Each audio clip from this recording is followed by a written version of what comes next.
हे अतिशय ऐतिहासिक जजमेंट झालेलं आहे। प्रथमच ट्रायल सुरू झाल्यापासून 30 दिवसात 30 वर्किंग डेजमध्ये ही ट्रायल संपलेली आहे।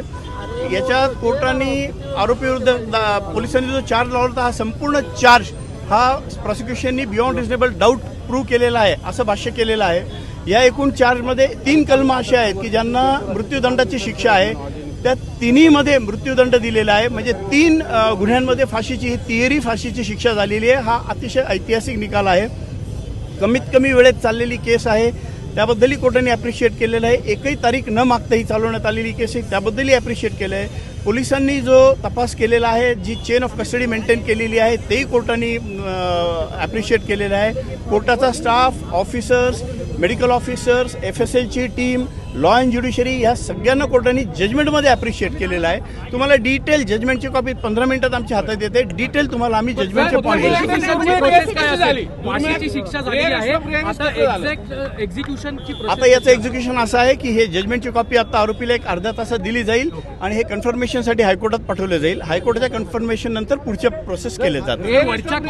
रेअरेस्ट ऑफ रेअर असं सिद्ध करण्यासाठी ह्या आरोपीने थंड डोक्याने कृत्य केलेलं आहे।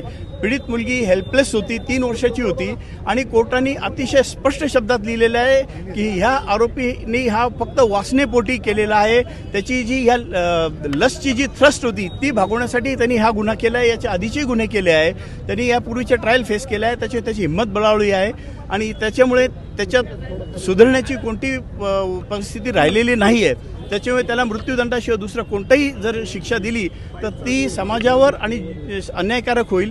ज्युडिशियस कॉन्शियस आणि सोशल कॉन्शियस हादरून टाकणारी ही घटना असल्यामुळे याला रेअरेस्ट ऑफ रेअर केस खाली कोर्टाने ग्राह्य धरून तिहेरी फाशीची शिक्षा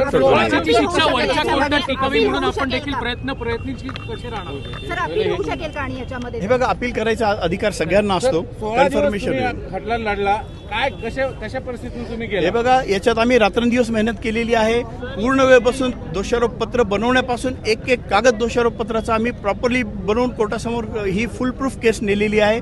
बरेच परिश्रम मी आणि माझ्या टीमने याच्यात केलेले आहे, त्याचे हे आज आपल्याला परिणाम दिसतात। थँक्यू।